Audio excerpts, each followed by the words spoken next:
Okay, so should be started up here. Thanks everybody for coming to my class today.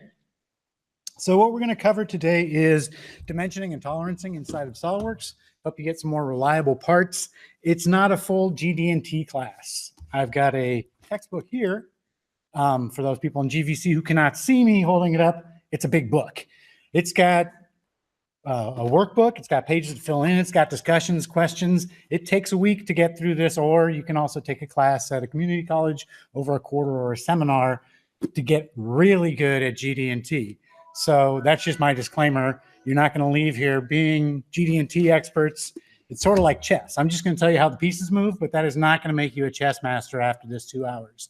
But hopefully it'll give you a little bit more of an understanding of what exactly GD&T is and why we like to use it so much here at Google. Okay. Also, another thing is typically I despise slide presentations, watching them or giving them.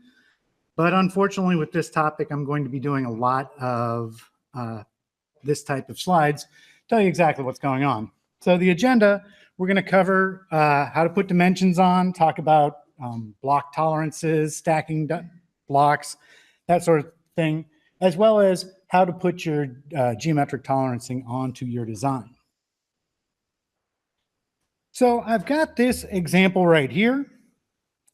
Let me open up this part. This is the first one we'll take a look at. And just a simple plate. Typically, when we're putting dimensions on a drawing, we don't use the dimensions that are inside the part. You can use model items inside of a drawing if you want to control the dimensions from the drawing, but very rarely do we change geometry from a drawing. We'll change it from a model most likely. Also, the other thing is if we take a look at how these holes were positioned, they're positioned off the middle of the part and then coming off the middle of this. So there's no real datum. There's an imaginary spot in the middle of the part that all this is dimensioned to. So I don't want to use those dimensions for somebody to inspect this or machine this. What I do want to do is I want to make my own drawing of this to call out exactly how I want it to go. So I'll make a drawing.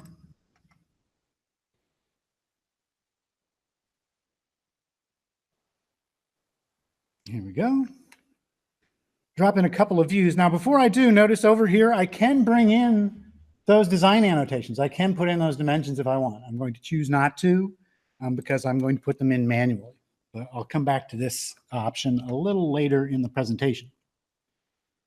So I'm just going to drop in a couple of views here.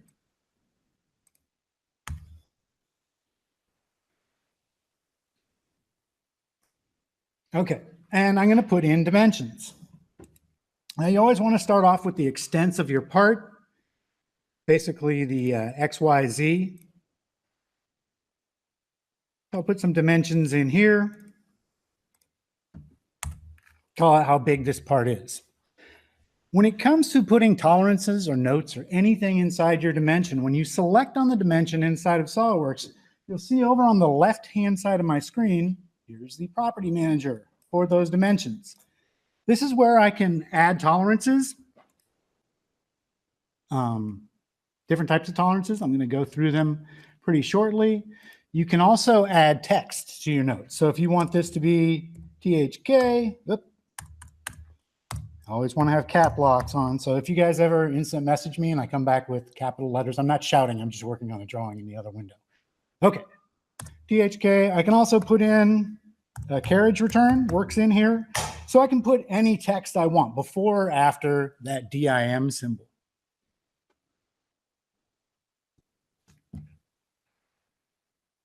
I also don't really need to have a dimension if I don't want to. So there's something called a tabulated drawing. We don't do them very often here, but in a tabulated drawing, we have a bunch of different variables for the size of a dimension. You can put in like a letter or text. Notice in my property manager, this area that I have highlighted right now, where it says hard parentheses, capital DIM, close hard parentheses, that is SolidWorks speak for please give me the size of the dimension that I just called out. It's a read only, it's a one-way street where it's just reading out the information from the part. If that changes, that dimension will update. But I can just type in whatever I want. over that if I don't want to have a dimension in there. By default, SolidWorks will usually tell me, hey, don't do this. You're going to erase the dimension, because that's true. It's not going to update anymore. It's just always going to have that text in there. And this is for something if you're going to put in like a table.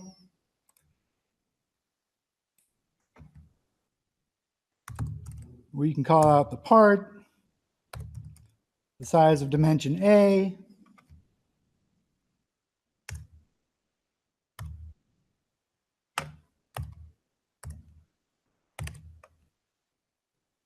do something like that. So then people just look at the chart and they can figure out what different sizes of A I have. So you can do a lot of stuff inside that text area. Don't do this. Go, no, I want it to be 50. That's what it was. If I type in 50, it's always going to say 50, even if they change the part size. Because right now, all it's reading is the text that I typed in there. It's not referencing the dimension inside of my solid. If you want it to, just put those magical things back in. The less than, DIM, greater than. And the dimension comes back up. There is another way to override your value that's much better than just typing in a hard number. Often I'll do this when I'm doing a cable, like the cable's 4 meters long. I don't want to draw a 4 meter long part, so I'll just draw a 1 meter long part, break the view, and then you can override this value. Type anything in there. Real quick, let me step in. You're actually muted. Oh my gosh. Hangouts? Yeah. I think you have a mute button up there.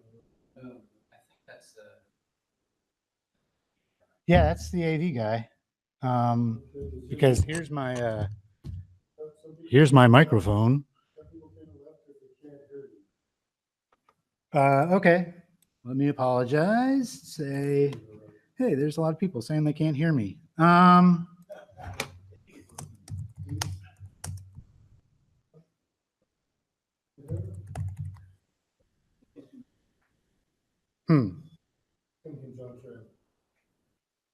Okay. Somebody else here was on it, and you could hear the audio? Okay. Well, then can you get with John Tran and figure out what the problem is?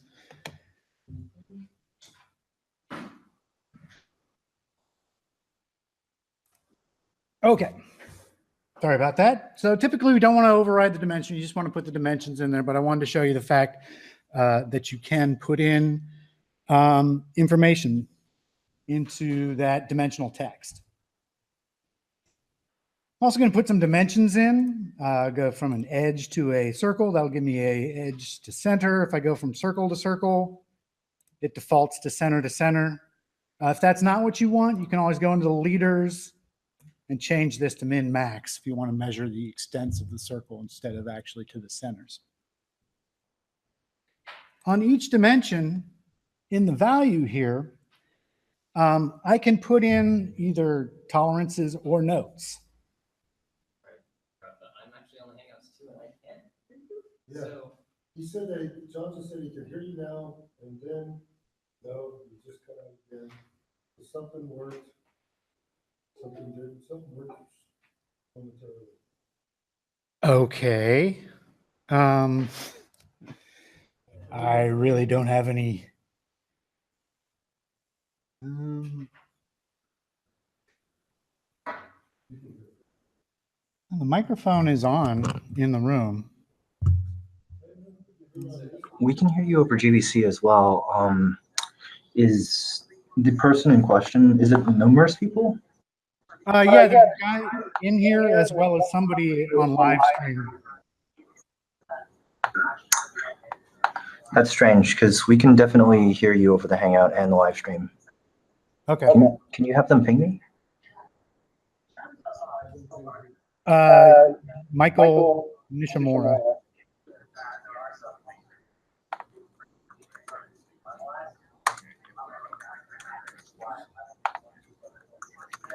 Okay, got it? Okay, I'm going to continue hoping that people can hear me.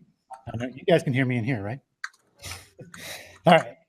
So I haven't put any tolerances on here. Now, here's the part where I have to kind of rock the whole world. I know you guys are engineers and you spend a lot of time with the numbers, calculating exactly where you want those holes, exactly what the hole size is going to be. Here's the problem. Nothing's perfect. You're never going to get exactly what you want. When it comes to, Michael, I'm getting some noise from you on my audio. I'm sorry. Thanks. So the holes are never going to be in the same place twice. A flat surface is not going to be truly flat. At a microscopic level, there's canyons and craters all over a surface. So how tolerant are you going to be of, the fact that life is imperfect? That's what tolerancing is all about.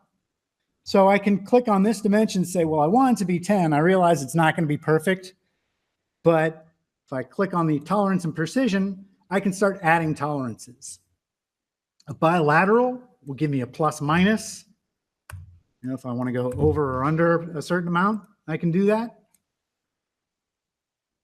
Limit does the same thing. It just shows the top numbers instead of a plus and a minus. It just shows me what the actual top and bottom are going to be.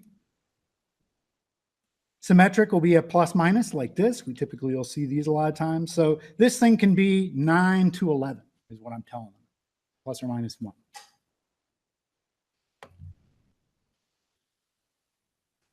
Everything's going to have a dimension on it. The only time you don't put a dimension on something, or I'm sorry, everything has a tolerance on it. The only time you don't tolerate something is if you use minimum, maximum, basic, which I'll get into in a minute, or this one right here that says stock. Everything else has a plus or minus on it. If you don't have a block tolerance, you're going to have to put those on manually in GD&T, but everything has to have a tolerance. We have a block tolerance on all of our title blocks here at X, so we just use those.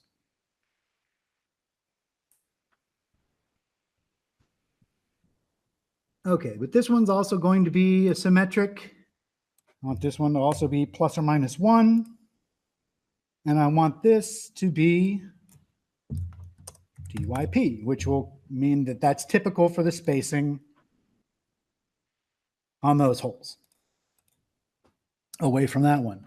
Okay, so I put some tolerance in. I said, I'm okay with it not being perfect. Here's how much it is able to be not perfect.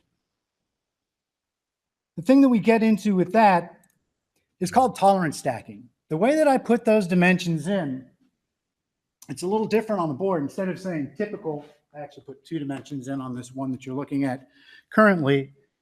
But what that means is that when we go to the 10 plus or minus, there's a little bit of tolerance. And then when we go to the 15, it's accumulating the tolerance from the last one because they're measured off one another. And so you see, the further that I get out, the more odd I get on this where the hole's going to be. And so don't dimension your drawings like this unless you're okay with your holes being somewhere in this general vicinity.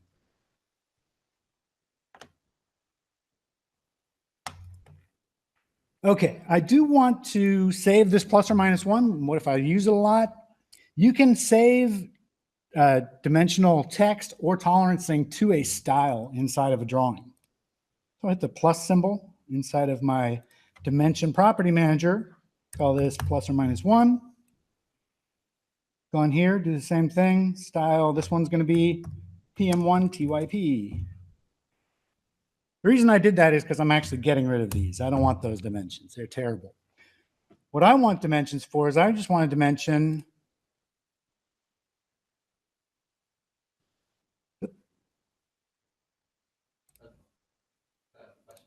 What's up? Are the styles saved into the document? They are document specific, and I'll cover that in a second here.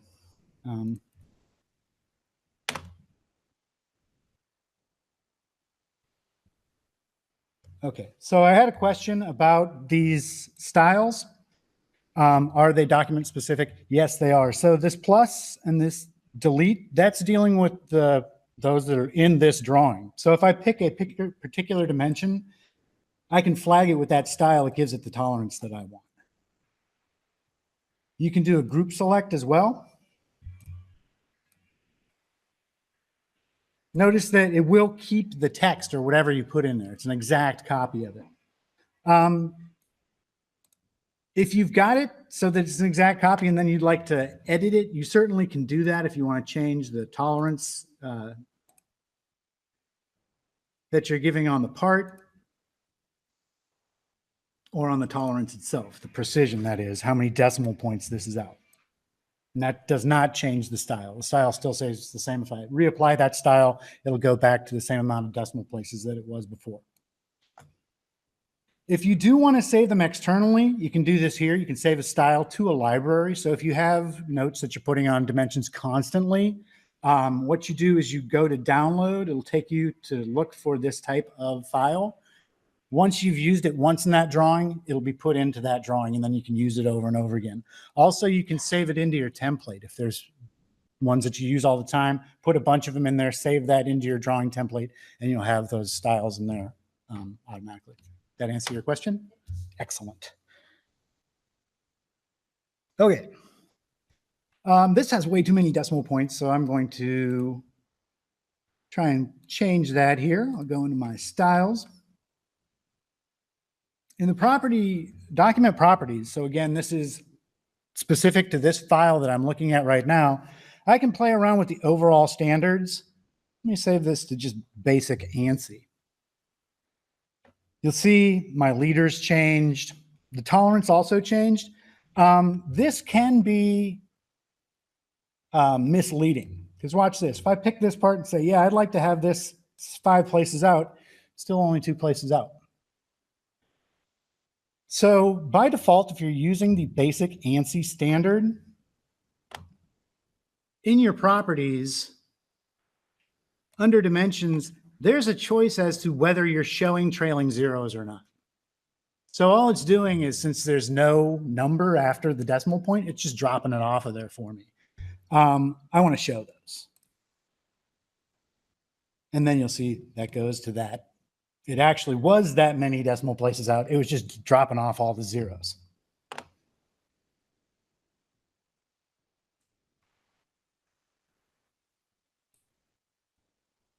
Okay, so now that I've put these dimensions here, coming off of one particular baseline rather than what they call chain dimensions, where they're leapfrogging over each other, that's going to give me actually a better part just by putting in that dimension in a different style. So you can see the difference. That's with it as a chain dimension. That's with it as a baseline dimension. So each plus or minus is applying only to that whole. I don't start to accumulate my tolerances like I would if I'd put them in that other style of dimension.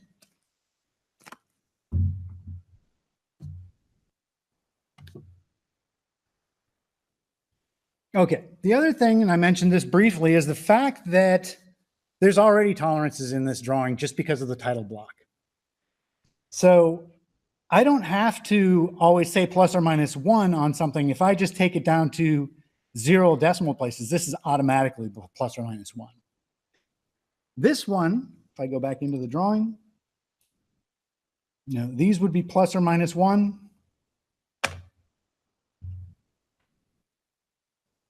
These guys here, though, need to be 1 decimal place out.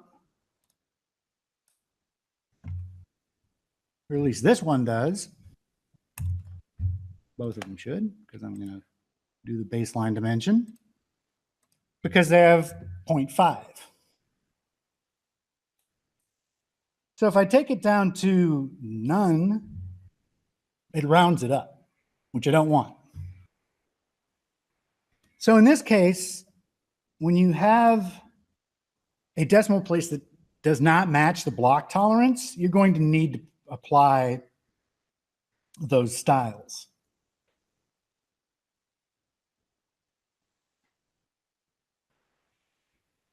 Notice that it did keep on both of these, actually the decimal places on those as well. That's part of the style, is the precision as well.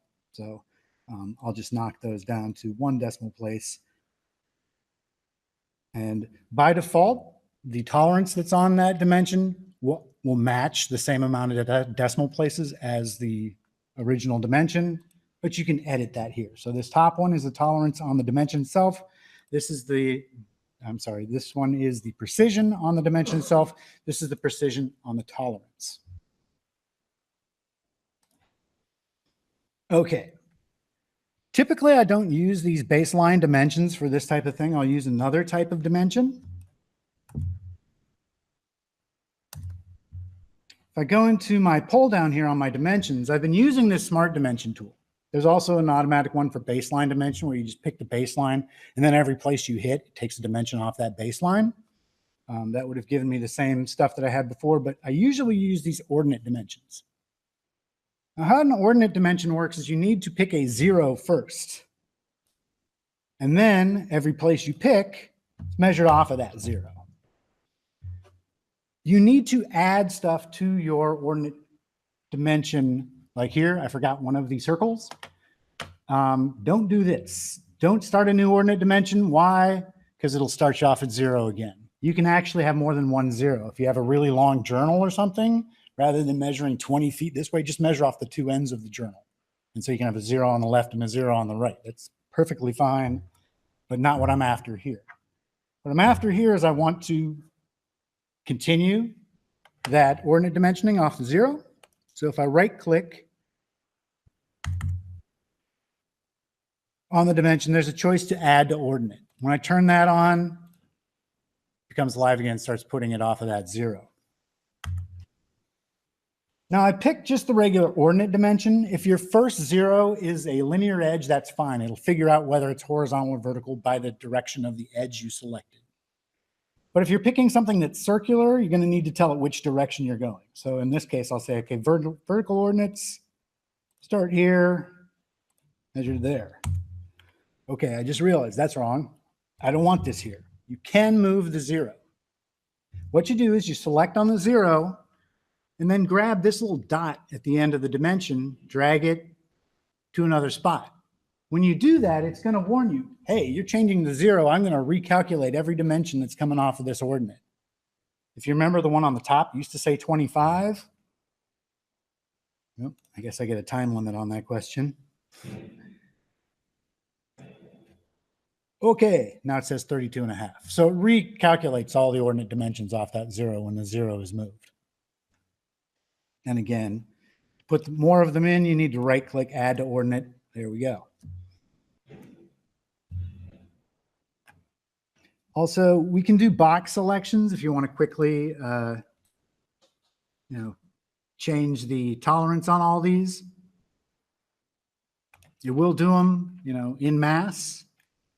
You can also do them one at a time here, because these guys, again, need to have a decimal place so they don't cut off that 0.5. And then I would need to do a plus or minus on it.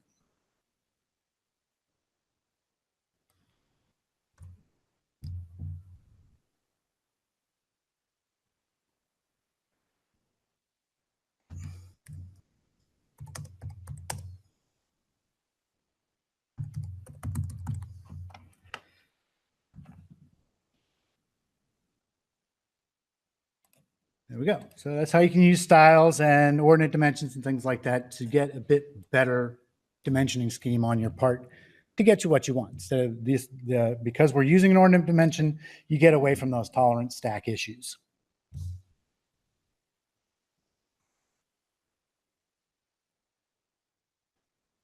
Okay. So the next thing I'm going to do is I'm going to put a dimension onto this guy right here. Just one decimal place. Remember, this is all driving here. So with one decimal place, this is plus or minus 3 now. Now I'm starting to get a compound tolerance. Go back to my illustrations here. So with the compound tolerance, I've still got the plus or minus because I'm using my block tolerance here. I've got plus or minus going left and right. I got plus or minus going up and down. And then you'll see that area at the edge is how big or small I'll let the circle get. So that area shows me where those circles could land on that part and still be okay with what I gave them as a drawing. So here it is without the tolerance on the circle. With the tolerance on the circle, you get a min-max issue on the edges of the circle.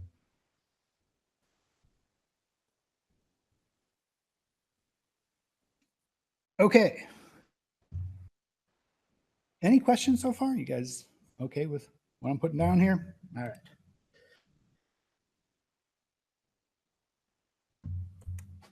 So this is the drawing that I send over to somebody. It looks pretty complete. You know, I've called out all the dimensions that I can think of. So I save it out, send it as a PDF, send it to somebody, and then they send me my first article. And it looks like this. Kind of got a big dent in it. If I look at it from the side, from the top, somebody did something terrible to this part. But the thing is that if I take a pair of calipers, it's always 3 millimeters thick. So that's what I asked for, 3 millimeters thick. And if I were to open up this guy right here, okay, there it goes. So here's what I was hoping to show you. Is what I've got is I've got that horrible dented part that I showed you superimposed with that part that I just showed you where the tolerance was. So here's the problem with just plus or minus tolerancing is it's open to interpretation. Which edge are they taking the measurements off of, you know, has a lot to do with it. In fact, if you look at this part, it looks fine from one side and not so good from the other side. So definitely they'll take the measurements off this side. Why not? You didn't tell them which side was which, so they can just say, okay, yeah, that looks like the part from this view. Boom, we did our thing according to your drawing. So the trouble with that is this part doesn't fit. The holes don't work because they got it within tolerance, but it was open to a lot of interpretation. It was 3 millimeters thick when they put calipers on it. When they held it facing the right direction, it looked okay. Go and ship it. We're good. How do you get this to not be your first article? What you need to do is you need to set up datums of how you want them to take the measurements. So in this case, I've saved out that lumpy part as an STL just so I had some datum points that I could pick to try and start setting this up. So when you use datums in a drawing, what you're telling them to do is how they need to position it to set up a coordinate system to take measurements. It goes alphabetic, datum A, B, C. It's primary, secondary, tertiary. Primary, which is my A datum in this case, if I go and edit where I put this plane in, I've hit 3 points on this part, the 3 high points of this. So when you lay it on a table, that's where it's going to sit. That's my datum A. The next datum has to hit 2 points. So I've got a line that shows me the 2 leftmost points on this part. That sets up datum B. Datum C only needs to touch at 1 point. So it's 3, 2, 1. You need 3 points of contact on your primary, 2 on your secondary, 1 on your tertiary. And then that's set up the coordinate system that they're going to take these measurements off of. So as I was saying, on that last part, it passed inspection for what I asked for. But if I go back into this drawing and I do something as simple as just putting in datums. So how you put in datums in a SolidWorks drawing, there's a datum feature right here in my annotations. It'll start off at A. You don't have to start off at A. If I want to put my initials on here and do LCP, you can do that. The thing is that it's always going to be alphabetic. So it's actually going to be CLP. You know, the lowest letter is my primary, and next is secondary, tertiary. So what's most important here? Well, I don't want that lumpy part. I want this thing to sit flat on my assembly. So let's make the most important one A, and then it's really kind of a crapshoot which one I'm going to use as B or C. For this example, I use, this is B, this is C. Now I've got datums on it. So if I call out those datums and we go to inspect it, not from just the part itself, but from the datum, go into my evaluate, take a measurement from here to, let's say here, almost 5 millimeters away from the datum. So this is a failure. before I even go and find out where the holes are, I can't take this part. I said I wanted it 3 millimeters away from datum A, and you're way off of there with this bent part. Send it back. I don't have to pay for it because on my drawing, I laid out where they were going to measure it from. So I could continue measuring. I already know this thing's no good, but let's take a look. So this would be from the C, it's supposed to be plus or minus 1 from 10. So it checks out there. So they just go around and check.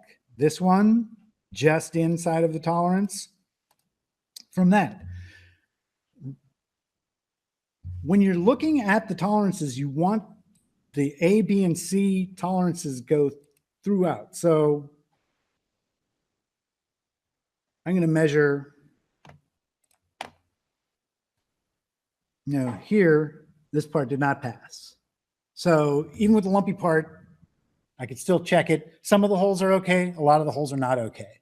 So just by putting those datums in my drawing, I've applied rules of how to set up a coordinate system to take these measurements off of, not just some edge that they want to take, as their best guess.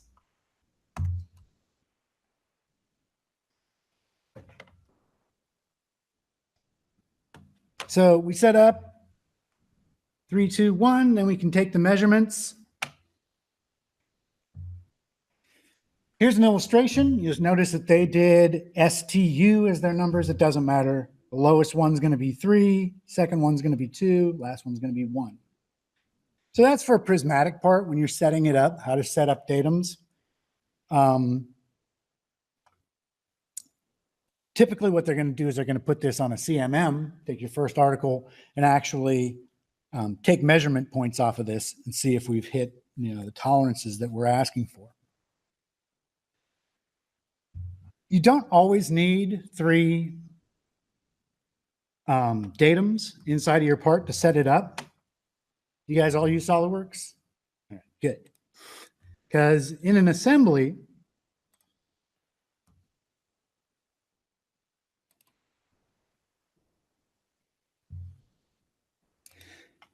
the datums you want are the same datums that you sort of do when you're assembling a part. You guys know about freedom of motion. Inside of an assembly, every part has 6 degrees of freedom, where I can move it up and down and side to side axially, or I can also rotate it about any of the axes. So it can move in 6 different directions, fine. What you do when you are setting up datums is basically you're mating the thing into place. Like in that last part that I did, I had an A,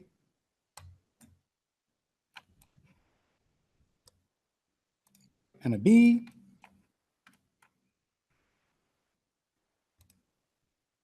and a C.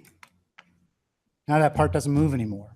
So that's what you're trying to get them to do. You're trying to get it so when they go to inspect this thing, they've got it locked down to a certain position before they start taking any dimensions off of it, so that we're talking apples to apples on what do you think is the XYZ. So with a prismatic part like the block, you definitely should have about 3 to keep it still. With this cylinder, we can get away with just 2. I can say, okay, lock this concentric with that. Lock this concentric with that. Now that part doesn't move either. So in the illustration that I showed you just a second ago, with this piston head, I only need an A and a B, and that'll hold it still. Don't feel like you always have to have a C. You just need to hold the thing still. Also, don't think that you have to stop at C. You can do a D, E, F. You can have as many datums as you want. The thing is, the only time you're going to put datums past the ones that hold it still is if you're going to call on those later in the tolerance. Say, hey, I need this hole measured off of this face instead of one of the primaries. When I talked about the class with the big book, this is how I took it from, GTAL Pro. Here's an illustration that they did. I'll share these slides with you guys, but just showing, where you place your datum, how it locks down the part as far as freedom of motion. So to give you an idea of when you've put on enough datums to lock this thing down.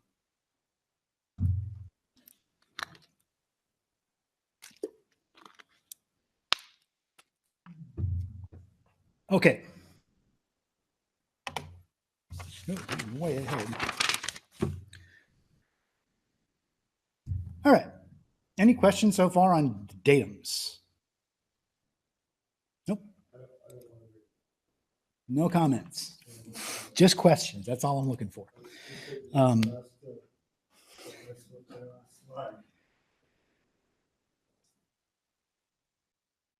Okay. All right. So once we've got this thing locked down where, hey, this is how I want you to hold it still while you take the measurements. The next thing I want to do is I want to start telling them what shape I want this and what features are important that I really need to have at a critical position for this part to be okay. There's 3 different types of controls that you can put into a GTOL drawing. The first group is form, and that's just basically the shape of your part. Is this thing flat? Is it straight? Is it round? Is it cylindrical? You're not actually calling out a datum. It's a type of tolerance that's only to itself. Is it flat? I don't need to say another plane that it's going to be flat to. In that case, I would be talking about parallelism, but flatness is just a single face. Circularity is just a circular edge, that type of thing. So the form ones basically are the first ones you want to put out because they call out how the part is shaped.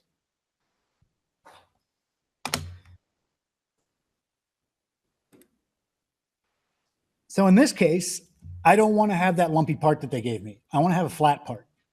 Pretty easy to do. If you pick your edge first, it'll help you out into where it places. And you pick the geometric tolerances, it brings up a place where I can choose different types of controls for my frame. So this symbol, you'll see that it was the same ones I showed you on the slide. I'm going to call this thing is supposed to be flat. And then you give it the plus or minus that you're okay with. This is in 2 directions always. And it's not going to have a datum for it to reference off of. Again, it's just referencing itself. So you see, SolidWorks won't even let you put in any information in here if you pick a flatness. It's got some intelligence built on what is applicable to certain types of controls. I get this out of the way, and I can say, okay, there we go. Okay, this part is now flat to 0.5 millimeter.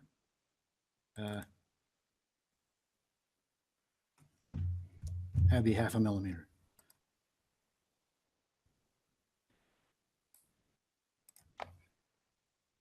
Going back into my PowerPoint here, here's how flatness is. You see in the upper right-hand corner, that's the different ways that you can apply it. You can either point to the edge, you can lay it parallel with the edge like I did, or you can also point to a leader line that's coming off a dimension to say, this is the edge that I would like to have flat. And you'll see that they show you like how you would physically be able to test that to make sure that the thing is flat. And it's a zone. There's just 2 parallel faces, and it has to meet within those 2 parallel faces. In this case, there's a 1 millimeter gap between those 2 faces, 1/2 inch up, 1/2 inch down. Does it fit inside there? If it does, then we're okay. If it's that part like I just had that had a 1.5 millimeter lump in it, not going to do it. So that helps me out with that one. The next thing is I want to make sure that this thing is perpendicular to that flat surface. It's automatically considered perpendicular just by the orthographic views and the way that geometric tolerancing works. If it looks like it's a 90-degree angle, it is, unless somebody puts an angle dimension on it. But I can control the amount of how close it gets. Remember, nothing's perfect. I can say, how perfect of a sharp corner do I want, or a right angle do I want? So I'll pick this edge, go to my tolerances, this time pick perpendicularity. And this one will reference. I want it perpendicular 0.5 millimeter as opposed to, or when compared to A. If you do get this thing still showing an arrow like that, usually when you line it up, the arrow will disappear, but you can do it manually here in your property manager as well. So This one's called form. When you're doing a form one, and typically you want to put a form on there first so that you can say, okay, here's the basic thing. I want this thing flat. I want this thing round. Now, off of that flat face, what are you going to do? So this one is a positional tolerance. I go in here. Here's how you can put in the perpendiculars, either pointing to the edge or coming off of a witness line. And again, it's a plane, it's a zone. It's got to fit in between these two planes, plus or minus either direction. How they can test for it, have a real gauge block that is a right angle, try and slide something in there.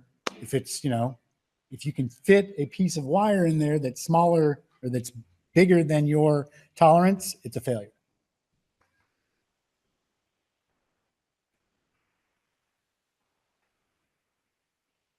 Okay, I've got just one more to do.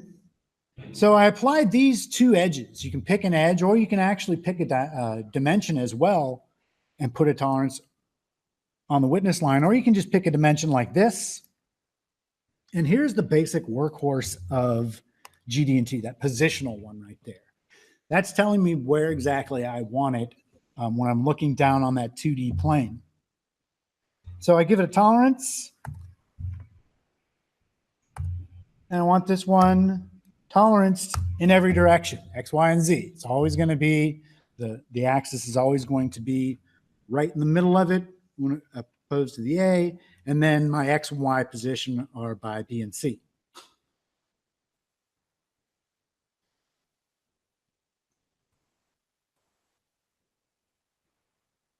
Okay, so the position one, this is, again, I got an illustration here talking about that 3, 2, 1. You can, you know, put it on some datums that will let me see where exactly my XYZ I'm measuring off of. And then the position has to do with, when we're dealing with a circular item like we are here, where that axis is. You'll see they've got some more information here. Let's take a look at our drawing again.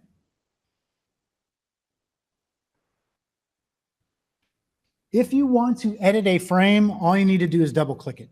Takes you right back into the frame. I'm missing a couple of items that I wanted to put on here. When you're dealing with a circular item like a cylinder or a hole, you always want to call that out as a diameter tolerance. And I'll show you what the diameter zone means in a second. Another thing that's popular to do is to do it at most material condition. When you're talking about a hole, that's the smallest hole. When you're talking about a cylinder, that's the biggest cylinder. Maybe to illustrate what I'm talking about, here's maximum condition on a pin. If it's plus or minus 20 plus or minus 1, that's 21. If it's a hole, 20 plus or minus 1, that's 19. So the hole's the smallest hole it'll be, cylinder is the biggest hole it'll be. That's what that M has to do. You can do the M as a modifier just as the basic tolerance. You can also, if the datum that it's coming off of is a feature of size, meaning it has a tolerance on it as well, you can say also if B is at its most, I want to take that's where I want you to take the measurement from.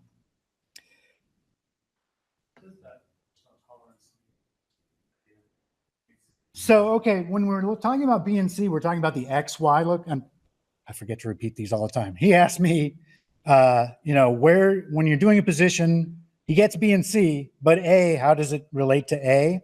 So when you're looking at B and C, you're talking about the X, Y position of where that center point's going to be for the circle.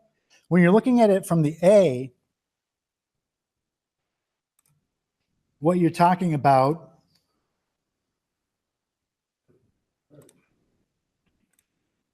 is this right here. So as we're going up this way, it's always going to be in that position as well. So we've got it from here and here, and also coming this direction. It's always got to be in the same position. Yeah, so if it starts to go this way or that way, that'll no longer be perpendicular to A, and then we have a problem.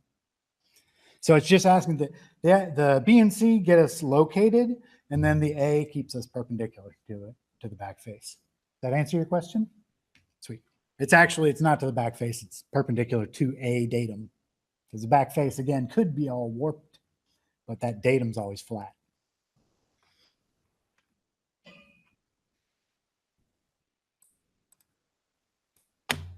Okay, so back to this, take a look at the illustration in the upper right-hand corner. The piece on the left you've already seen. When I was talking about plus or minus with the min-max on the hole, I had like a sort of squarish zone that I was supposed to hit for that hole. When you do the diameter, it's no longer a square, it's a circle that you're going around. And so you get a tighter control because a circle will fit inside of a square, right? All those edges on the square that overhang, if you're using that diameter, those are no good. You have to hit inside that circular tolerance zone instead of a square tolerance zone.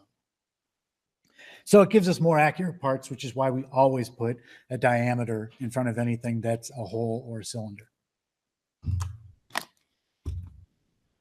Okay, I know I'm covering a lot of stuff very quickly. Again, this is a 1 week class or a 1 semester class, so I'm trying to hit as much as I can in the time we have together. Are you guys understanding what I've covered so far as diameter tolerances, min-max? Okay. Question on that. So typically for that, for data would be like a square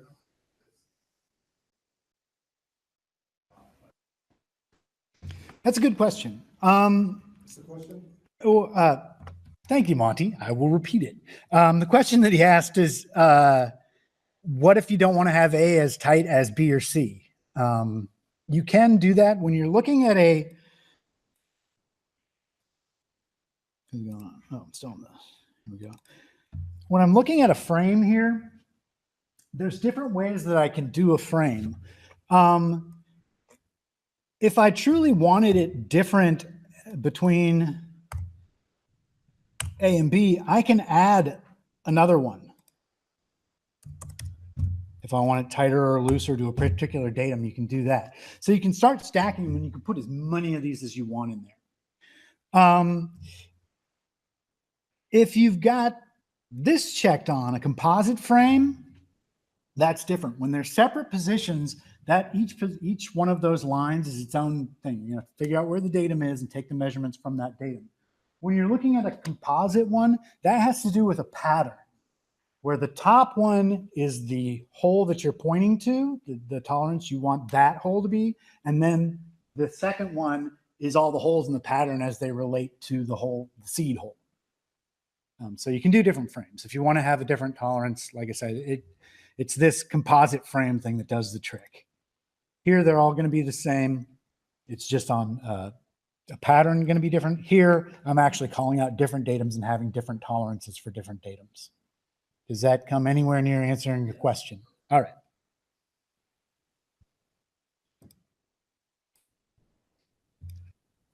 You can also put on,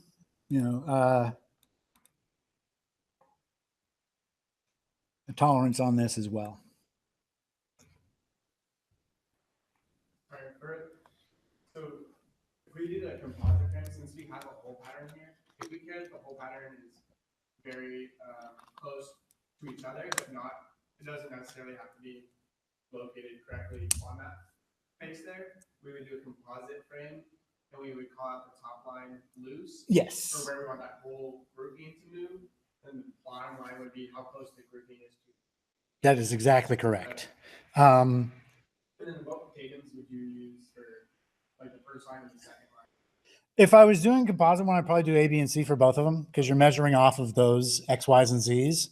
But yeah, if you don't really care where the pattern is, but the grouping of the pattern is important, you can have a loose at the top frame and then tight at the bottom frame. So yeah, it's just different gradations. It's, you can see where this stuff leads on to a lot of other questions as you start really thinking about it.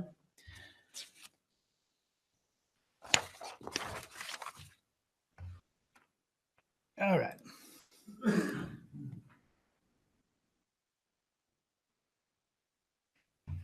going to move on to another part. That is the wrong button. Yeah. Let me close down some of these windows.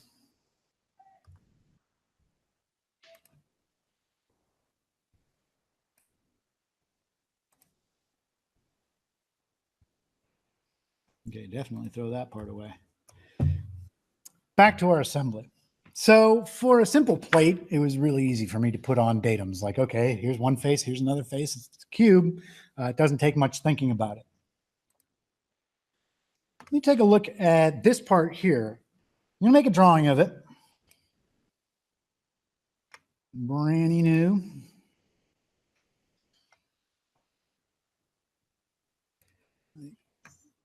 Here, here, here, and here. Also, I'm going to set those options that I showed you in the last time where I want just basic ANSI with my trailing zeros shown. And in units, you can set up what your default precision is going to be. So if I don't want this thing to be 2 points, just 1 point is fine. There we go. I've got it all set up for the types of dimensions I'm going to do.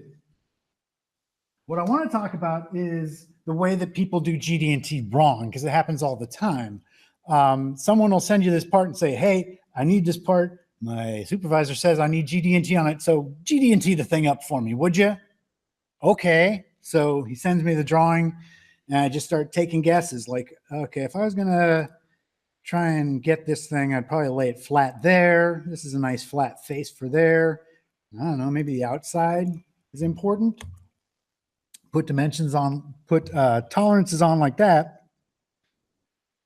Maybe even call out a frame on how flat I want A to be. Notice that when I did make this, this dimension came up automatically. When you put a tapped hole into a part, by default, SolidWorks has the hole wizard. If I go into the properties here, it's got an option of whether I'm going to show that thread callout or not. If that's checked on, the thread callout comes out every time I make a drawing view that shows that looking straight on.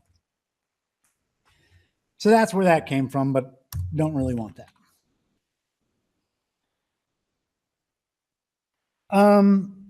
I showed you smart dimensions. I'm sure everybody has used smart dimensions before. There is a DimExpert at the drawing level. I'm sorry, that auto dimension. I'll get into DimExpert in a second. But if I was going to want to just put in some quick dimensions, you can set these to ordinate, chain, or baseline. You pick the edges that you want.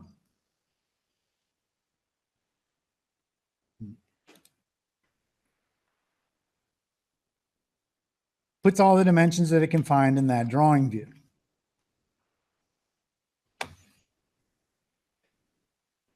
Also, when you're putting in dimensions, if you pick a true circle,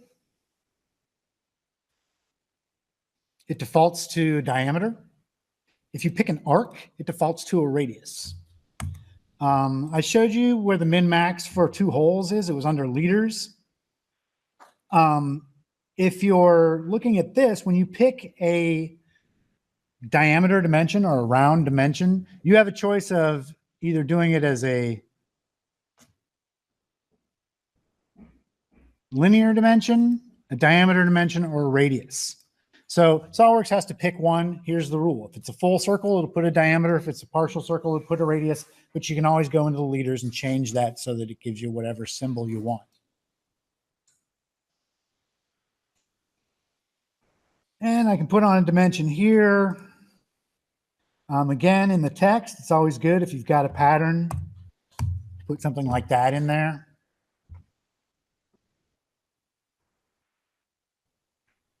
And there we go. Okay, the problem with this is that if I go back to the assembly, that datum A that I selected isn't really critical. That could be at an angle. I don't really care. What's critical is where this thing meets up with that. Let me turn this thing transparent for a second here. So this flat surface and this cylinder have to fit inside there. That's what's important. And what I've done with my datum doesn't control the flatness of this face at all. It does sort of, because I get a plus or minus with my block tolerance, but that thing can be pretty crooked or pretty wavy because I never told them it had to be flat. So I can get a part the bottom face is flat, that's great, but then it doesn't mate up. Again, it's one of those things where when you're doing GTOL, it's not just, hey, what's the flattest surface? I could lay this on a table and then start from there. You have to take a look at the assembly that it's in and figure out what faces or circles or holes or cylinders or whatever are critical to this thing fitting into the parts around it. That's where you want to really grab your datums from and start doing the control frames on those items, those features.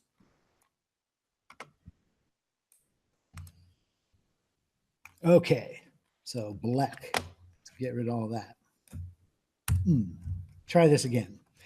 I definitely do want to have a center mark there. If you pick a face, you can say, show me all the holes on that face. When you do your center mark tool, and it'll just find any holes and put center marks on them for you. Another thing I want is some center lines.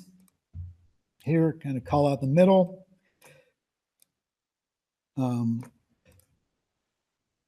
If you want to make extra sure that they realize that this part that's in the middle, you can put in a note. Call out the center line there.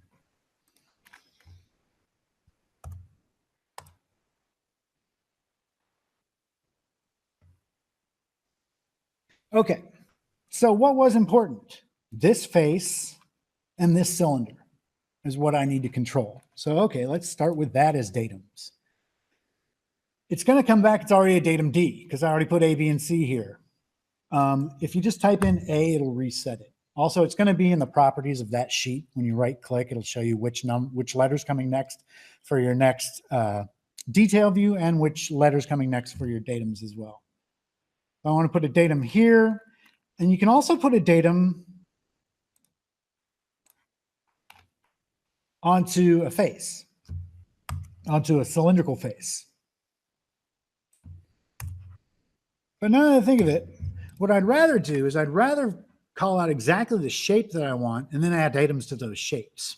So you can put datums either on a face, or in this case, I'll put in some frames first. The frame I'm after here is flat.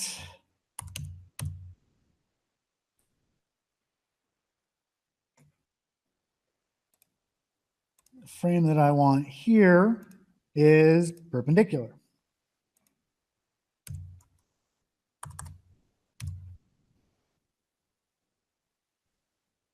To A. So now I know it's coming straight off of that. So it's going to be flat here, and the cylinder is going to be going straight down into it. So that'll give me a whole lot better result for what I want on this part. Does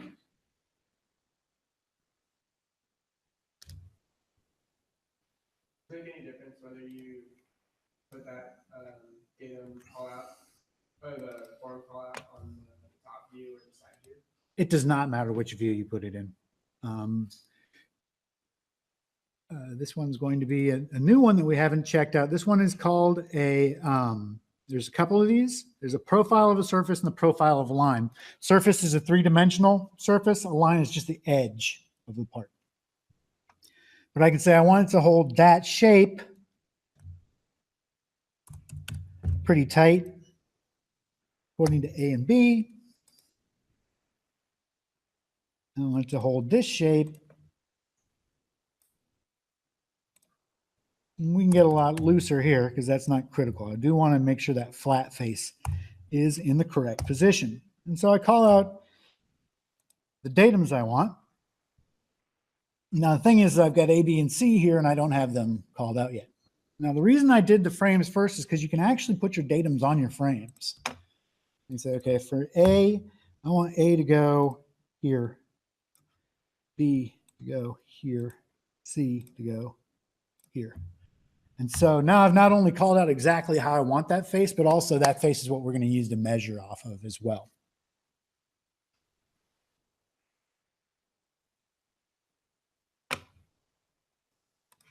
You didn't have that with music reference classes?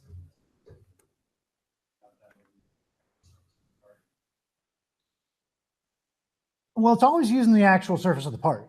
I mean, to figure it out. So when I want to set this thing up for measurement, I've got to have, this on some sort of flat plane. So it's going to touch at 3 points for that one.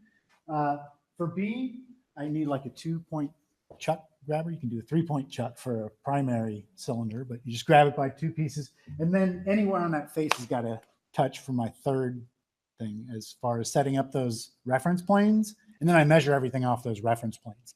So the whole reason they call it geometric tolerancing is we start off by setting up our coordinate system off the geometry of the part. And so that's what I'm telling them is that the critical one that you have to have 3 things laying nice and flat is that top face. Is this helping?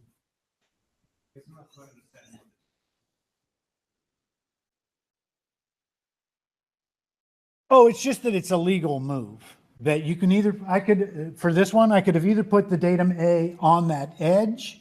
I could have had or I can have it on the control pane of it as well. I can also put it on a dimension. So there's a few places you can put it. You don't actually always have to apply it to the face of the part. You can apply it to a modifier or to a dimension to get its location. Okay.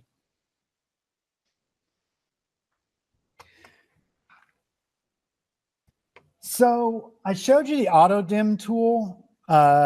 Not a big fan of it. The only time I use that auto dimension tool is if I've got like a piece of sheet metal and I just want to do a hole chart basically of ordinates. That'll quickly give me my holes. I just pick the face and it dimensions all of them.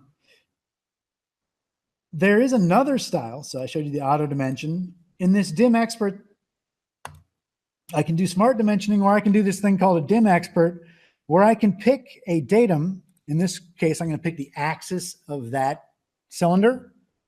And then anything I pick off of that,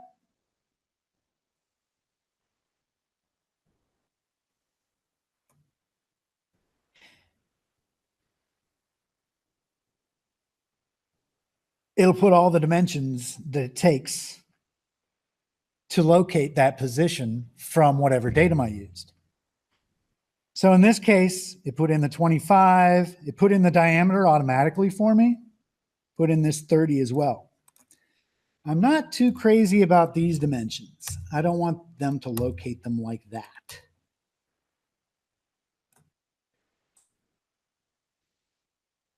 If we go back to my part,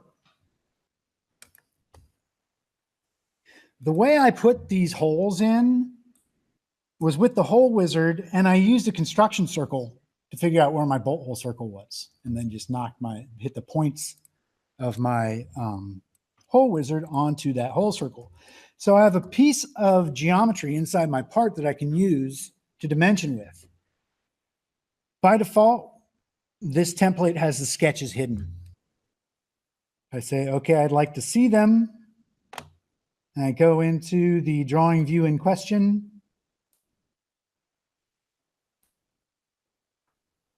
Show the sketch. Now I can dimension to that.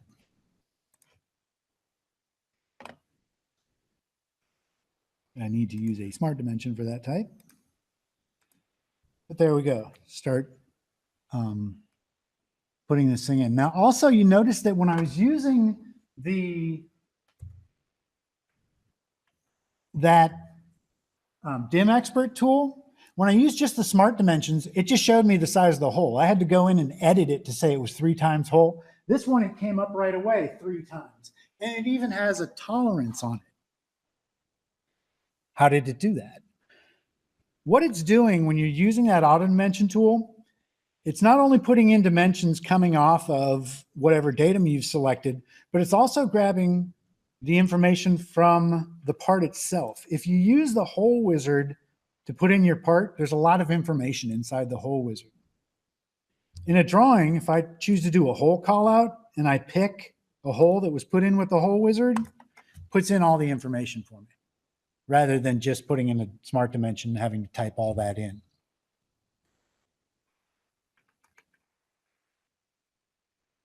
So this is how I can start to lock down this part. When it comes to putting in tolerances, let me move this around. When you've got something like this 3-hole part, any of those holes will work. as long as I hit a hole that's in that pattern, it'll move that whole call out. But I kind of want to move this out of the way because I want to put a position tolerance on these things. So I can say how okay I am with you being off a little.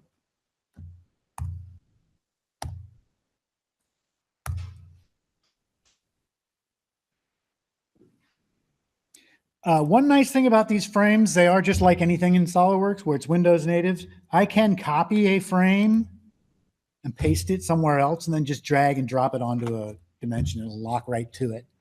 Once it's locked to it, when the dimension moves around, the frame moves with it.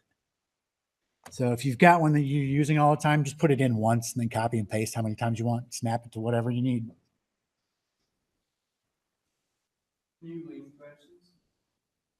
Like if you put that one in 5 places and you decide you actually want 2mm circular tolerance, can you?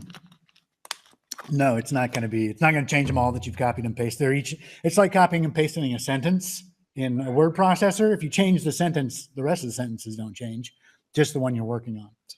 So it's the same idea. So you can't put an equation back? No. Okay.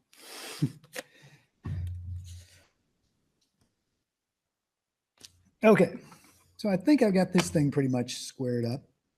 Let's take a look at where I am in my thing. So, okay, here's what we just talked about. I just talked about doing a perpendicular. Remember before I had the perpendicular with the gauge block, if you're talking about perpendicular of a block face.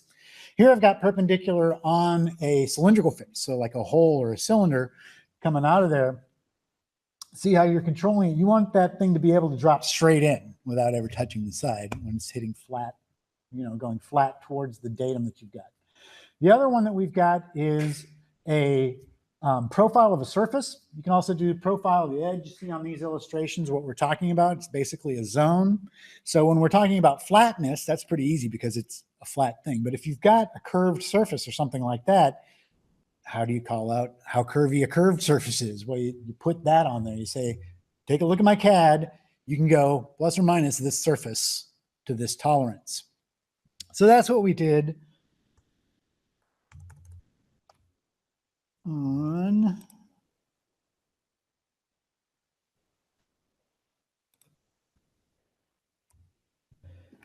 these guys. So calling out exactly where I want that circular face, exactly where I want this flat face.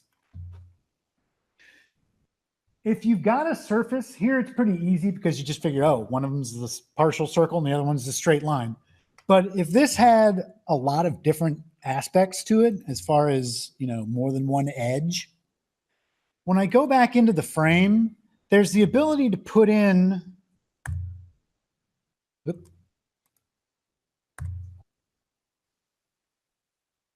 these little modifiers at the bottom of the frame. If I do something, if you ever see something like that, the other thing the person needs to do is they need to tell you where U and V are.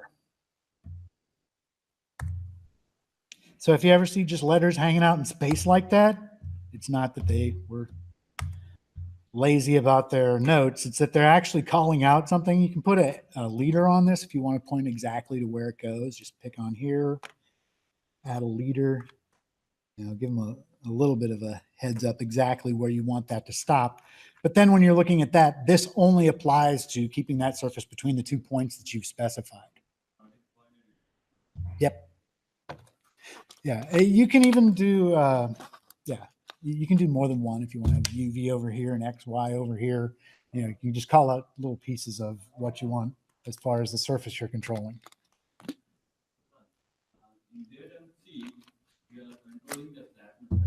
Mm-hmm.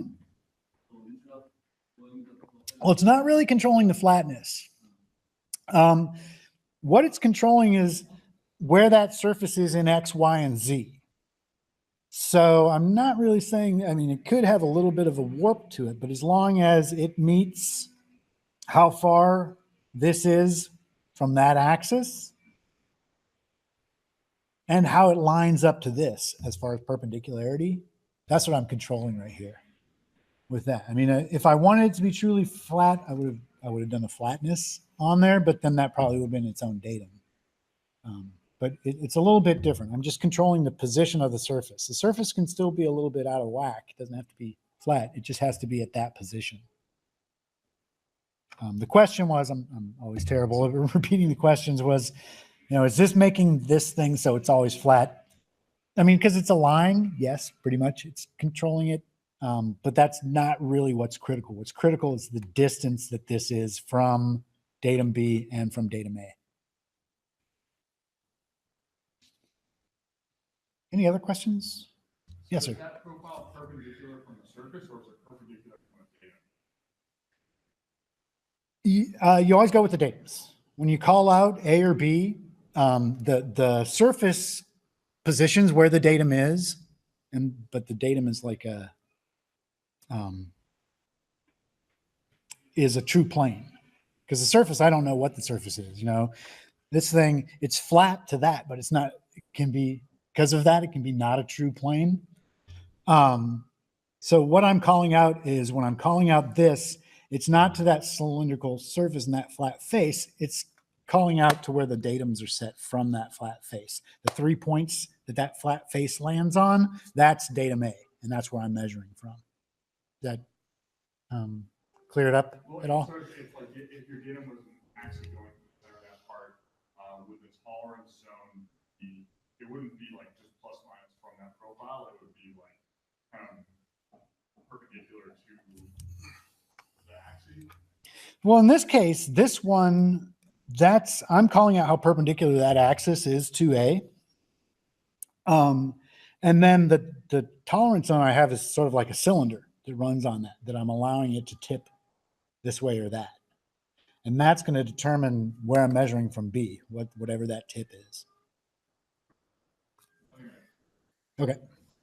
Yeah, it's the geometry sets up where the coordinate system is going to be, but it's not actually measuring directly off of that surface, because that surface can have wobbles and wrinkles in it. And so depending on where you take the measurement from, you can get different measurements. But if you say, okay, the 3 points that touch that surface are my plane, then you're dimensioning off that plane. That's never going to move. It's going to be an absolute that we can take our measurements from.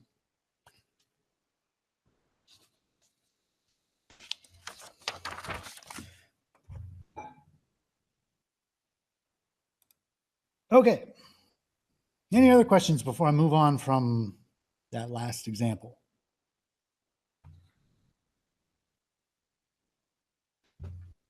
Let's take a look at another tool inside of SolidWorks. I showed you the DimExpert at the drawing level. And it's pretty nice because you can pick a datum, and then when you start picking geometry, it gives you measurements off of that datum. And so instead of using hypothetical dimensions off of center lines and stuff like that, like you can do in your modeling, it's always taking dimensions from the real geometry that's on the part, which is what we're after when we're doing geometric tolerancing. You can do that at the model level as well. If I open up this part and I go over to this tab right here, which probably no one's ever used, I'm guessing. I don't use it all that often myself, but I do want to show you what it does. I can go to this DimExpert tool and say, let's auto dimension this thing. Okay, it asks for primary, secondary, and tertiary datums. So I'm going to set them up the same way I did in that drawing. The back, the bottom, and the left side. I say, okay, bam, done. So what just happened there? What it does is it takes a look, you give it the datums that you want, and it takes a look at all the geometry, all the features on the part, and tries to give you a basic running start at your GTOL. If I go into my options, you can see what it's doing. At the document properties, there is a DimExpert thing, and this is where it's figuring out what it's getting for plus and minuses depending on which geometry you're talking about. So that's how the magic trick works, is you give it A, B, and C, it goes through the list of, hey, here's a planar surface, here's a cylindrical surface. It starts putting on controls for you. If this part turns green, it means that it's passed it completely and it's got all the tolerances that it needs. It does not put on basic tolerances, which I don't think I ever talked about. Let me talk about them now. if we look at this example, the X, Y, and Z definitely are still going to have plus or minuses to them. But anything that is controlled, like these holes, you're not going to have a plus or minus on here. The plus or minus is determined by your tolerance frame here. So these numbers are going to be what's called basic. It's part of your tolerance. Basic just puts a square around that. So they're going to try that, hit that number perfectly with an error of this. So you don't want to have a plus or minus on your dimension and then a geometric tolerance also doing a plus or minus. That just defeats the whole purpose. So whenever you do something with the control frame, you have to take the locating dimensions for that item that's controlled and turn them into basic. And there's no plus or minus on that. They're trying to hit it plus or minus 1 right here. So if I look at this part again, it didn't put in, it says it's fully defined, but it didn't put in the dimensions here. It didn't put in the basic dimensions. It only puts in the dimensions that need tolerancing.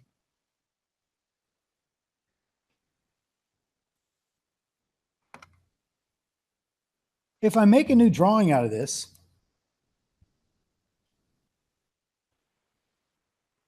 and I talked earlier about the fact that I can bring in design annotations. There's also a choice to bring in DimExpert annotations. Anything with a capital letter A has annotations in it. So I want that view, that view, that view. There we go. Okay, 2 things on this. If I hit Control Q, everything disappeared. What happened? It has to do with my viewing. Just like I couldn't show that sketch until I said, let me see sketches. I can't see the tolerances unless I go into the annotations over here and say, show me my DimExpert. Then you can move them around. Not wild about these. As you can see, they're kind of a pain to try and, it just throws them out in 3D space. And so you have to kind of clean them up here first to try and get them all lined up with the thing. Also, just like any computer guessing thing, it can often guess wrong. It's sort of like that same thing where I said, hey, put some GTOL on this part, and then you just put it on all wrong. It'll put on GTOL all wrong for you in a second. So you do want to be aware of what you're doing here with that. And also, it is an annotation. So it's a one-way street. It's not a dimension. So it will update with model changes, but I can't drive the changes from these numbers. They're read-only. So some people don't like that about them. And so they typically will do it manually like I was showing you.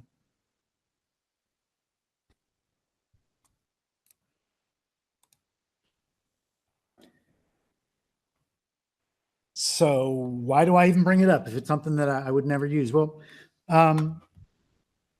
it's coming on the horizon. We may start using these more and more as we get into using some of these things. One thing is something called model-based definition, which is, you guys remember in the 90s when they talked about the paperless office that never happened? This is them still trying for that paperless office. So the idea is, rather than me sending a PDF to somebody or a drawing and hoping that they get it right, here's the different levels with MDD.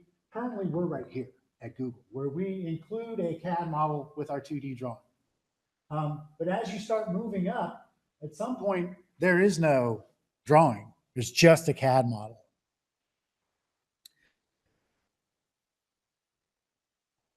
So if I use the DimExpert, and then I go to here,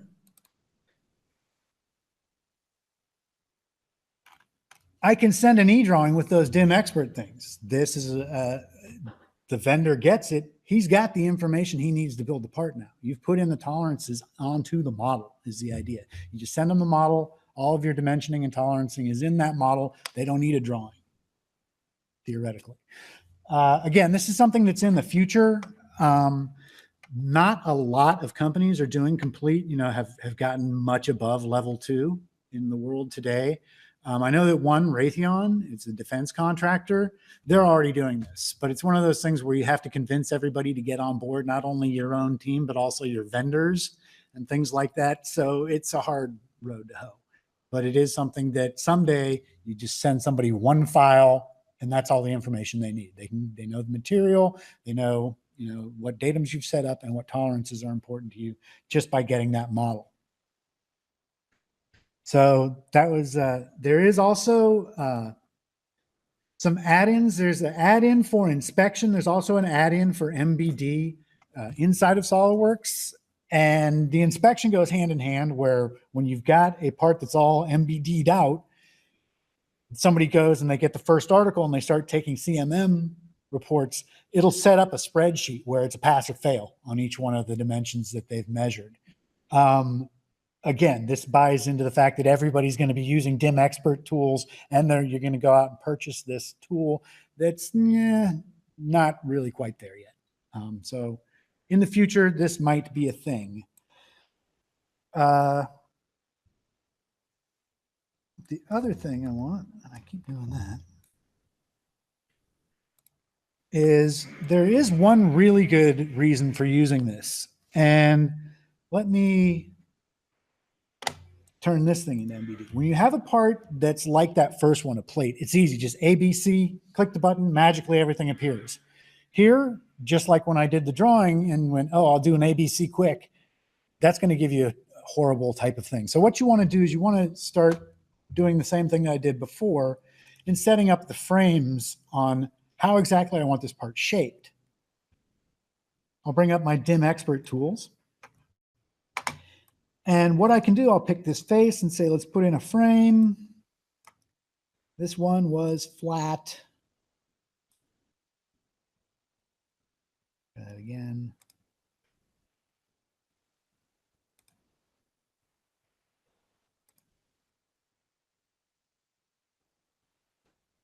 So call out that as flat, call out this face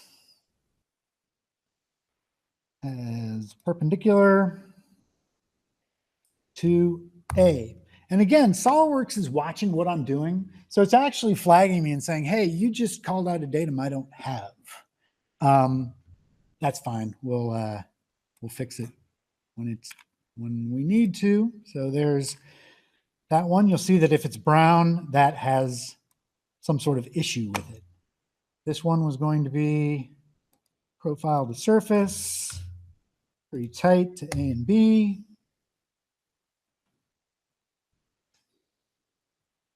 You do have to place it before it drops it, which I'm still getting used to. A, B, place. Okay, and this one,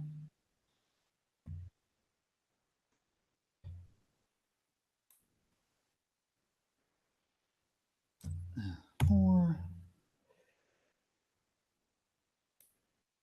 And again, you can just double click on any of these and position them. So those were the controls that I had on the part when I was doing the 2D drawing. I could put in datums with this DimExpert.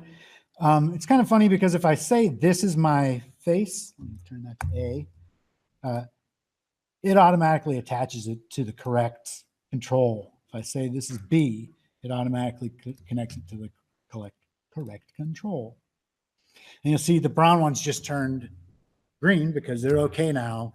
I've got datums that I called out. So you can kind of get this thing set up how you want it.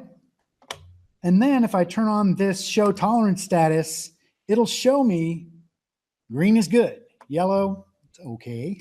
Blue, it doesn't have any sort of control on it yet. I showed you that I can do the auto dim.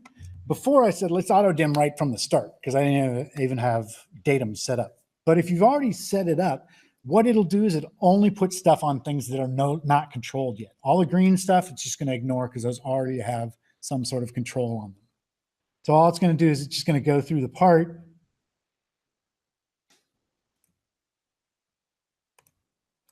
I just say, that's my A, B, and C, turns everything green, puts all my dimensions on there for me. So if I'm not using MBD or inspection or any of that stuff, why on earth do I care about saving these into my assembly? Okay, if I take a look at this drawing, even washers and heads and things like that have a tolerance. Again, there's nothing perfect. So the people that make the washers give you a little bit of wiggle room. The people that make the screw heads, it can go a certain level. It's usually 0 up, but it can go smaller if you need it to. So I went through all the parts. I put DimExperts on the washer, I put DimExperts on the bolts, and DimExpert on both of these parts. And what that allows me to do is running an add-in that we have with SolidWorks Professional called Tall Analyst.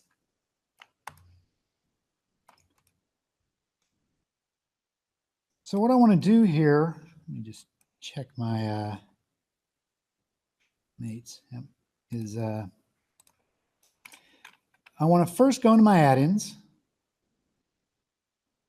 and turn on this tool. Once the tool is on, I go back to this DimExpert tab that I had and I get a new button that allows me to run a tall stack study. So I showed you tolerance stacking at the part level. You know, if you stack your dimensions, the holes can have problems as they start to add up and accumulate dimensions. The same thing happens at the model level, where if you said this thing can be this high and this can be this low, as you start to stack those parts on top of each other, you get a range of how small or how big that could be, depending on the individual tolerances on the parts involved. So what this allows me to do is I can say, okay, I want to know what the measurement is between the top of that screw and the bottom of this face are. So it shows me 124.5 is my target. You know, you always draw it to the exact number you want, but with nothing being perfect, let's go ahead and take a look at this. What I want to do is I want to pick a component, and then I have to pick the components that it touches. Once I've got all the components that go in between that dimension I just showed you, you saw everything was transparent. Once I selected it, it turned solid to show me which ones are involved in this stack. It also gives me the ability to go to the next page. Okay, I go to the next page.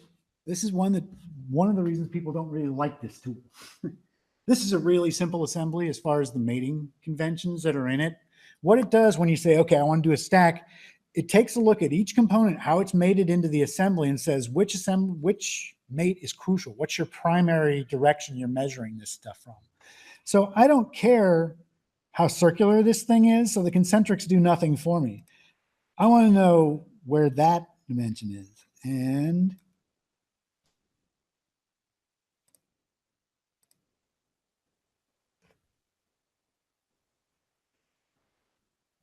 so each one of these, I have to pick which is the primary direction that we're going in.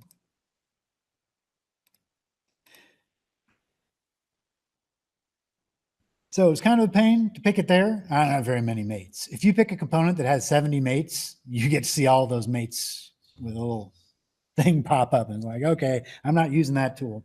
Another thing that people don't like about this tool is the parts all have to be touching each other. They have to be mated to one another. You can't have parts here and parts there and figure out what the gap is in between them. It doesn't work like that. So it's got some, drawbacks, but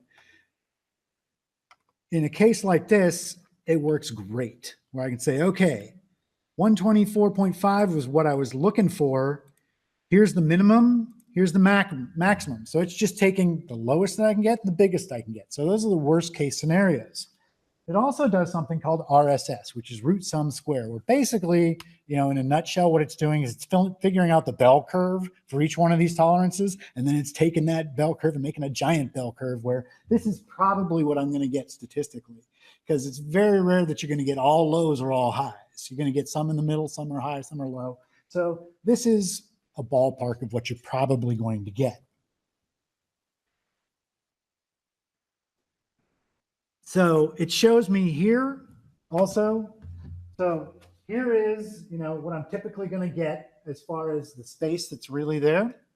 Also down at the bottom here on the analysis data, for the maximum, I can see what percentage is adding to that.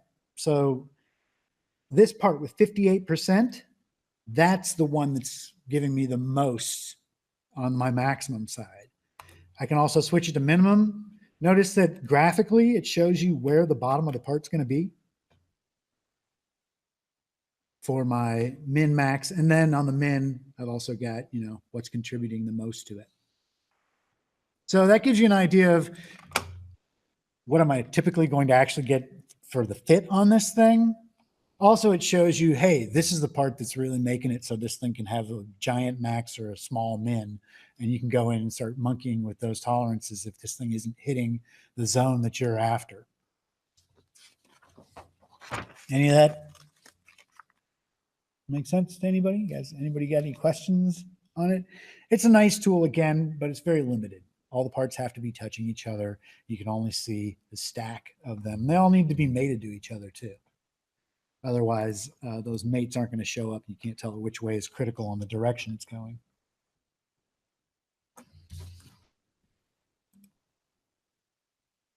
Okay.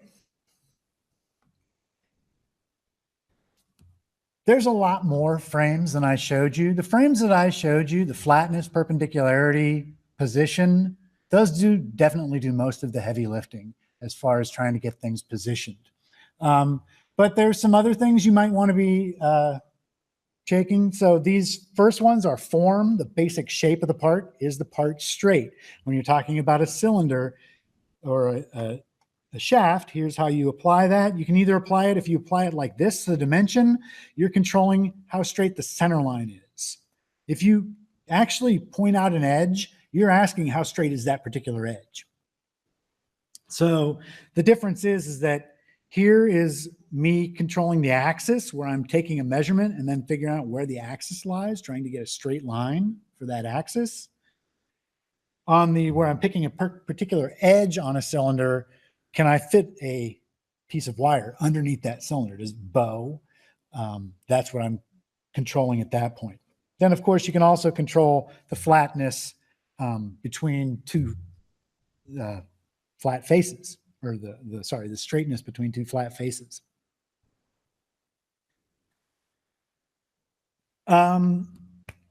Cylindricity and circularity are very similar. People get confused about them. I myself sometimes wonder which one I really want to use because they're very similar. You'll see that you put cylindricity onto either the edge or the diameter, and what you're controlling is you've got a volume here of a cylinder, minimum cylinder, maximum cylinder. The outsides of that cylinder have to fit inside. See these little dash lines? This is my control zone here. I don't really care if this thing's wavy as long as the thing fits into the cylinder. I mean, typically you wouldn't be able to have that wavy and still have it fit into the cylinder, but that's what I'm looking at. I'm looking at how this thing fits into something rather than is the center of it straight. Where with circularity, and both of these are form, is this thing round or not? When you're talking about circularity, you're more worried about, is this thing a true circle? When I slice this thing at any point, how close is this to a circle? They're both going to give you pretty much the same thing. If they hit the tolerance right, you're going to end up with a pin that is not all bent and wobbly. But it's one of those ones where it's a little bit of a shade of difference depending on, a three-dimensional tube that it's trying to fit in, or we just taking cross sections and making sure those cross sections are circular. So those are all of the forms, which gives you basically the shape of your part.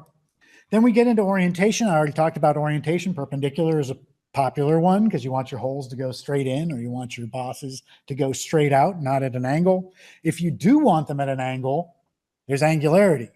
You put in a frame like this, and that gives them a zone of, how off of that angle, plus or minus, they can go.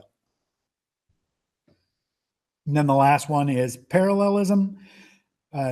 Typically, that's in conjunction with a flat one. You'll say this part's flat, and this one is going to be perpendicular to that flat face by this much.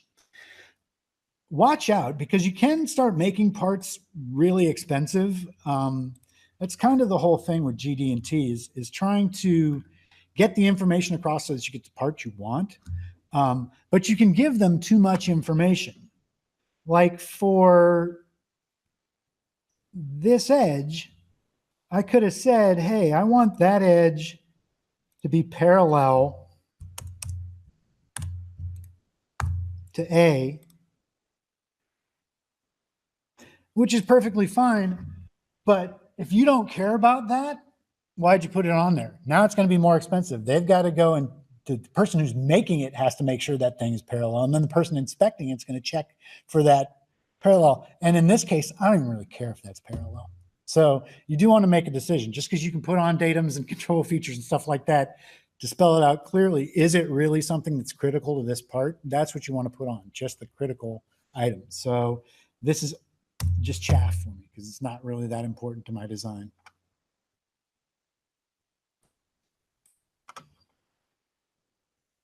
Okay, and then there's these, which are used a lot more rarely.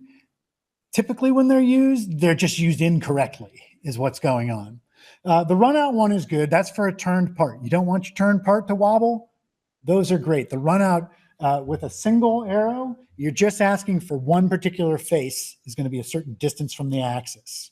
If it's got a double arrow, you want all the faces on that turned object to hit that tolerance. These two down here, the concentricity and symmetry, people love to use them because we use them every day in our SolidWorks sketches, right? This is parallel, this is concentric. But like Nego Montoya says, I don't think that means what you think it means, because it's not the same thing in a SolidWorks relation standpoint as it is in GD&T. Typically, it has to do with balance. If you're doing like a crankshaft or something like that, and all the little pieces of the crank have to hit the same axis, that's a great time to use concentricity. If you're looking for balance or a tuning fork, that's a great time to do symmetry. But if we look at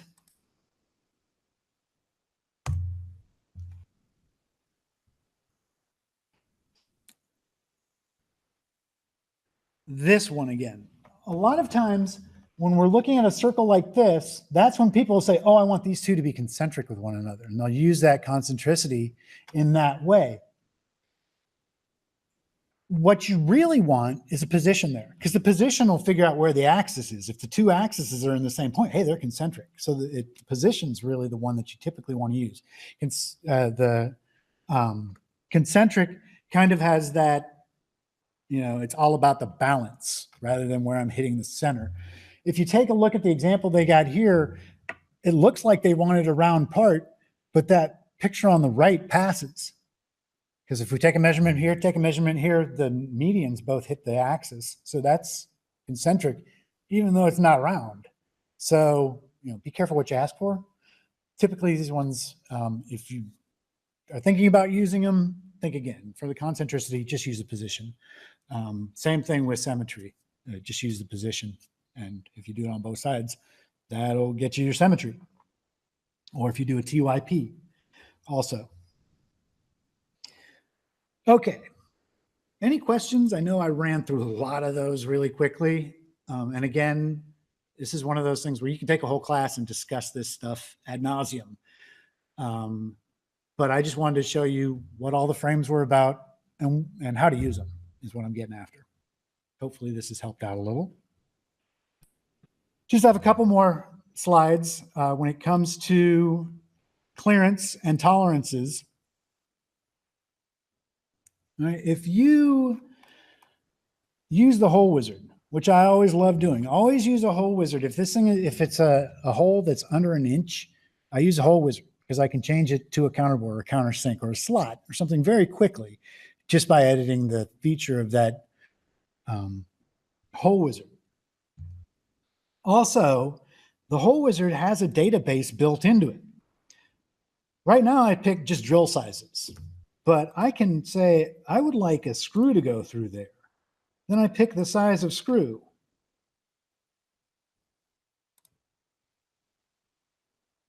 Then I can pick what clearance I want. So it's got a machinery handbook of all the different, you know, what's the countersink size for this screw? What's the counterbore for this hex bolt?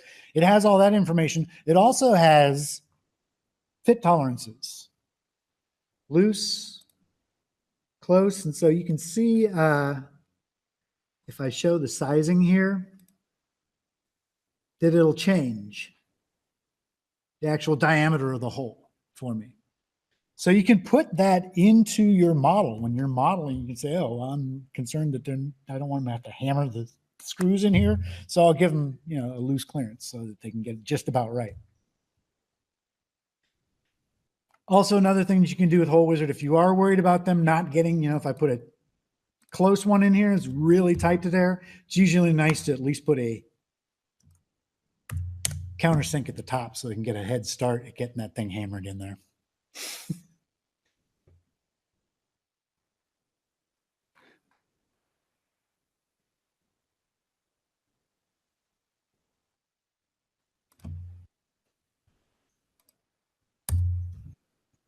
Okay. One other thing, the last thing that I wanted to mention, so I talked about hole clearance, is shaft and hole clearance. So here's a chart. It's pretty small, kind of an eye chart. But what this has to do with is when you've got a shaft and a hole, do you want this thing to be able to rotate? Is it slide in and out? Is it a press fit? What are we talking about? How much can this move or how little can this move is determined by these different styles of clearance fits. SolidWorks has a database for that too.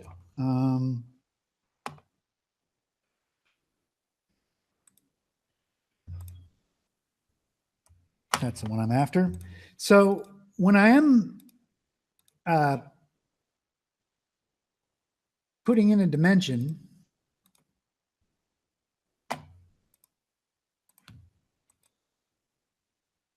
there we go. Okay, I just want to select that dimension. Here's the tolerances that I've showed you before. And hopefully you guys are starting to figure out how to do limits, bilaterals. If you haven't done them before, they're pretty easy. But it's also got these fits down at the bottom, and that has to do with that shaft and hole clearance. If I say I want it fit with tolerance, I can dial up the size fit that I want, and it goes and looks up the tolerance for me and puts it in. So that is definitely the easiest way to figure out those shaft and hole tolerances. It's already got a database inside SolidWorks. Just figure out what letters you're after on that chart, on the clearance chart, then go into your part and just dial up what you want under the tolerance. Okay, so hopefully, oh, sorry. Now that you've added that time, Mhm. normally, like when I'm making a drawing, it's hard to get that tolerance to show up on the drawing. Like, is there a flag you have to check? Did you make a drawing for this? Right. I get what you're saying. And so his question was, I put those tolerances on before and then it didn't do what I wanted. Right? Because if I just go to put a dimension on here, where's my tolerance? Remember I showed you the DimExpert? That thing, if I pick here,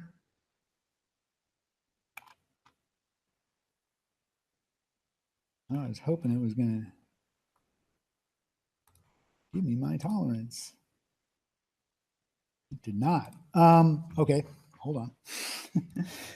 What you want to do in that case is instead of putting in a dimension like that, there's another style of dimension called model items. So when you're putting in smart dimensions, you're just saying, okay, I'm going to dimension this thing on this piece of paper. It's read only, it's a one-way street. If you ask to do model items, that's actually going to grab the dimensions off the feature for you. So if I pick that, it grabs all the information off of that. So if you have a real driving dimension and it has tolerances on it, the smart dimension is never going to pick that up because it's figuring you're going from, scratch and going to put it in yourself. If you want to bring in that model item, you need to do that. It's the little dimension symbol with the thing next to it. What I did was I said just for the selected feature, because otherwise if I say entire model, I hit that view, bam, all the dimensions that are in the top view of that model come into that view. So I turned that off and said just for this feature, and I picked that edge. So now you can pick and choose which ones you want, and it'll bring across the dimensions that made that at least from that view. You do want to be careful with that, because when you do create those, the difference between a smart dimension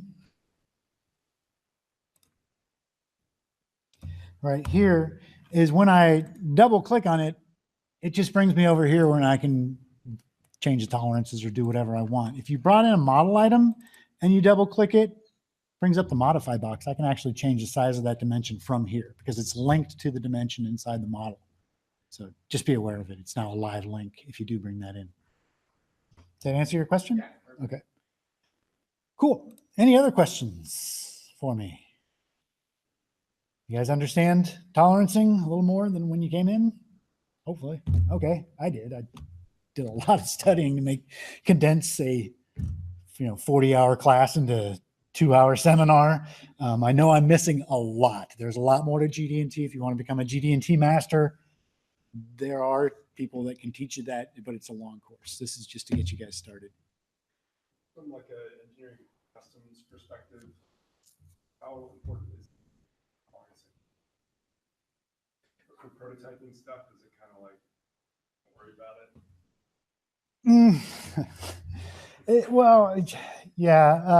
It's typically more on first article inspection, where you've got more of a leg to stand on as to this isn't what I asked for, is one of the reasons we like doing it. Like I showed you in that first example, I had that wavy plate that met with my non-datum, non-toleranced part just fine, but did not fit my assembly.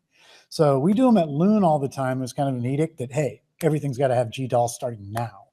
And so once they started doing that, we're getting better parts in because we're asking exactly what we want for it. When it comes to prototyping, there's two kinds of prototyping. There's the kind that you sit and think a lot about and get everything. And then there's the kind that you use files and duct tape to do your prototype with. So on the file and duct tape, you don't need this. If you want to get it, precision parts made for it, you're going to want to put those on there.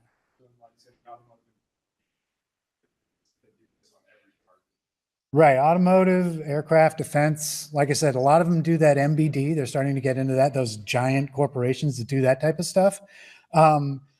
Just so that they don't have, a PDF that they don't know the date on. It's just, there's just one item. Take a look at this part and do it.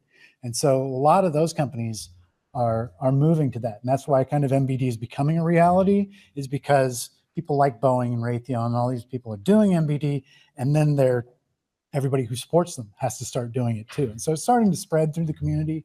It's going to be a slow spread to the mom and pop. But for large corporations, a lot of people do it because you get what you ask for.